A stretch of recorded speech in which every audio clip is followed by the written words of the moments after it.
নমস্কার, সকলকে স্বাগত দক্ষিণ চব্বিশ পরগনা জেলার সবথেকে বড় রক্ষাকালী পুজো অর্থাৎ হরিণডাঙ্গা শ্রী শ্রী রক্ষাকালী পুজোতে। আর এখন আমি চলে এসেছি হরিণডাঙ্গা রক্ষাকালী পুজোর যে প্রধান পূজা মণ্ডপ রয়েছে সেই পূজা মণ্ডপের পাশে। একটু আগে ডায়মন্ড হারবার থেকে টোটো ধরেছিলাম, ধরে সোজা চলে গিয়েছি কপাটহাট মোড়, এবং কপাটহাট মোড় থেকে আবার ফিরে টোটো করে চলে এসেছি এই হরিণডাঙ্গা রক্ষাকালী পুজোর মণ্ডপের কাছে। তো চলো সবার প্রথম আমি তোমাদেরকে পূজা মণ্ডপ এবং পূজা মণ্ডপের আশেপাশের পরিবেশটা একটু ভালো করে দেখিয়ে দিই, কেননা সন্ধ্যাবেলা এখানে এতটুকু পরিমাণে ভিড় হয়ে যাবে এবং এতটাই পরিমাণে বাজনা বাজবে যে আমার কোনো কথাই তোমরা শুনতে পাবে না। ওই জন্য সন্ধ্যাবেলা জাস্ট শুধুমাত্র শোভাযাত্রা থেকে শুরু করে সমস্ত কিছু তোমাদেরকে দেখাবো, কিন্তু তার আগে চলো আশপাশের পরিবেশটা তোমাদেরকে একটু দেখিয়ে দিই। এই রয়েছে সামনেই প্রধান পুজো মণ্ডপ, এবং এই পুজো মণ্ডপে মায়ের পুজো হবে। আর পুজো মণ্ডপটা কিন্তু ভীষণ বড়, যেমনটি তোমাদেরকে আগের বছরও দেখিয়েছিলাম। তবে আগের বছর সুন্দর করে লাল কাপড় দিয়ে সাজানো হয়েছিল, আর এবছরে সাজানো হয়েছে হলুদ কাপড় দিয়ে। তবে সুন্দর দেখতে লাগছে। আর মায়ের পুজোর জন্য কিন্তু অলরেডি এখানে বিভিন্ন জায়গা থেকে মানুষজন এসে লাইন দিয়ে দিয়েছে পুজোর ডালা দেওয়ার জন্য, যেমনটা দেখতেই পাচ্ছ।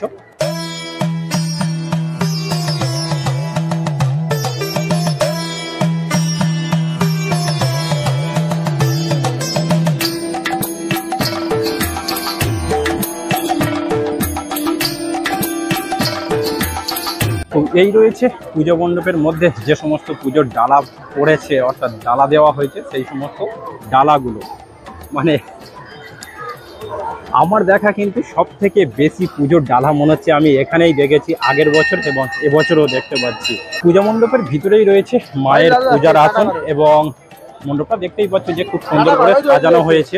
আর এই পূজা মণ্ডপের পাশেই রয়েছে একটা জায়গা যেখানে কিন্তু প্রচুর বাজি সেট করা হচ্ছে এখন থেকেই। মানে সন্ধ্যা হতে অনেকটাই বাকি রয়েছে, কিন্তু এখানকার ছেলেরা দেখতে পাচ্ছি যে সমস্ত জায়গাটা বাজি দিয়ে পরিপূর্ণ করে দিয়েছে। তো সন্ধ্যাবেলা আমরা কিন্তু এখানে একটা আলাদা রকম দৃশ্য দেখতে পাবো।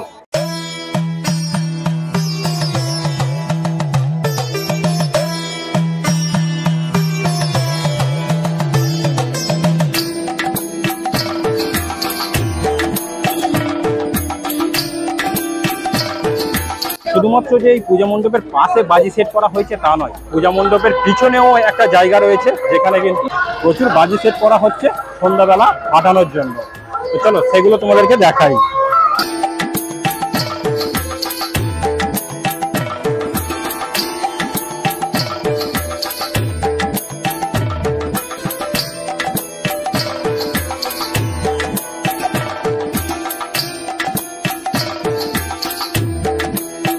তো চলো এইবার আমি তোমাদেরকে নিয়ে যাই মায়ের কাছে, অর্থাৎ মা যেখানে সাজগোজ করছে, অর্থাৎ মাকে যেখানে সাজাচ্ছে সেখানে নিয়ে যাব, অর্থাৎ প্রধান যে মন্দির রয়েছে সেই মন্দিরে।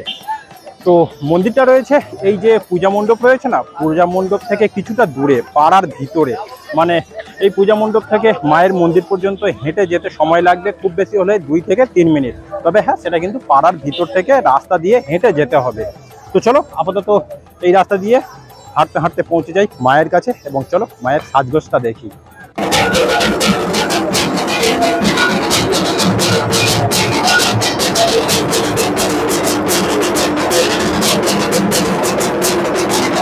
তো এখনো পর্যন্ত কিন্তু সন্ধ্যা হয়নি, অথচ আশেপাশে মানুষজনের ভিড় তোমরা দেখতেই পাচ্ছ। তো চলো এইবারে মায়ের কাছে যাই হাঁটতে হাঁটতে, এবং দেখি মাকে কতটা সাজানো হয়েছে।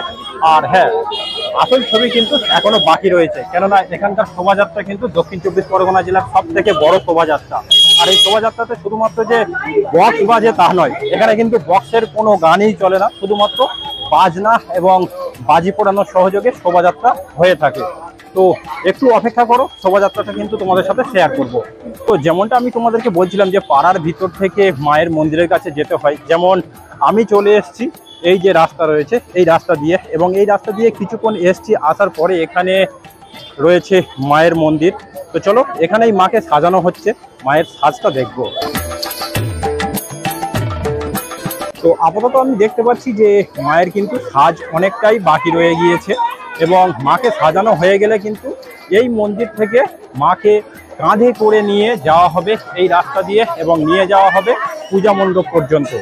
তো সেই সমস্ত দৃশ্য দেখার জন্য একটু ধৈর্য ধরো, কেননা সন্ধ্যা হতে চলেছে। তো পিছনের এই ভিড় ঠেলে একটু মায়ের সামনে গিয়েছিলাম, মাকে কিভাবে সাজানো হচ্ছে দেখবো বলে। তো গিয়ে দেখলাম যে মাকে কিন্তু সাজানো হয়েছে শুধুমাত্র সোনা এবং রূপোর অলংকার দিয়ে। আর মায়ের মুখমণ্ডল তো জাস্ট অসাধারণ, মানে এরূপের তুলনা হয় না। চলো দেখো।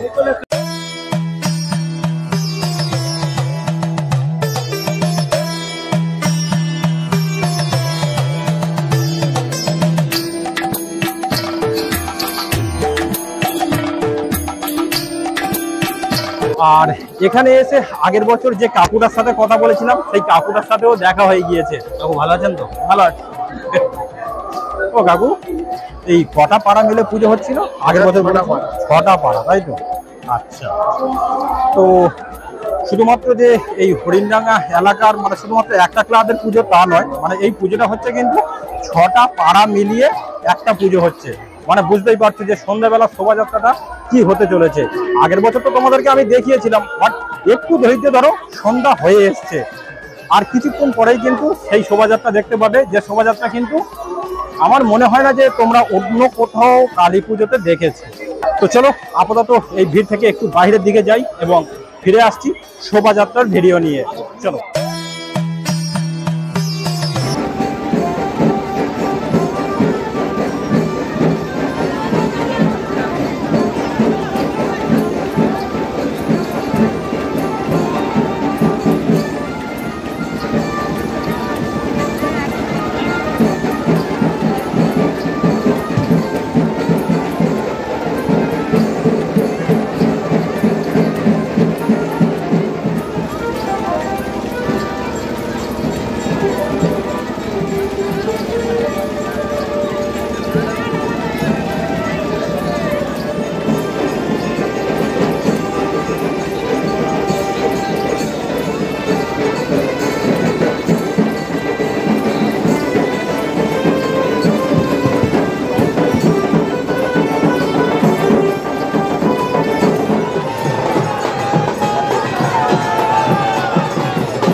আর এখানে ছাগ বলি দেওয়ার যে ভিডিওটা সেটা আমি তোমাদের সাথে শেয়ার করছি না, কেননা ওটা না ইউটিউব যে পলিসি রয়েছে, মানে ইউটিউবের ভিডিও আপলোডের যে পলিসি রয়েছে না, তার বিরুদ্ধে চলে যাবে। মানে যেহেতু ওই কাটাকুটির একটু ব্যাপার রয়েছে না, ওই জন্য আমি ছাগবলির ভিডিওটা দিচ্ছি না।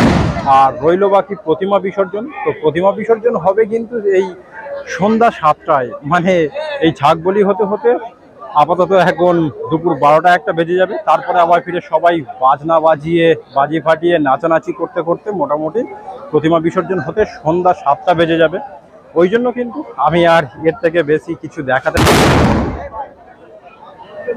ওরে বাবা, সাইড আবার ফিরে দুম করে একটা বাজি ফাটিয়ে দিয়েছে, মানে খুব সমস্যা। যাই হোক, আজকের ভিডিও এই পর্যন্ত শেষ করব। দেখা হচ্ছে পরবর্তী ভিডিওতে। সবাই ভালো থেকো, সুস্থ থাকো, টাটা।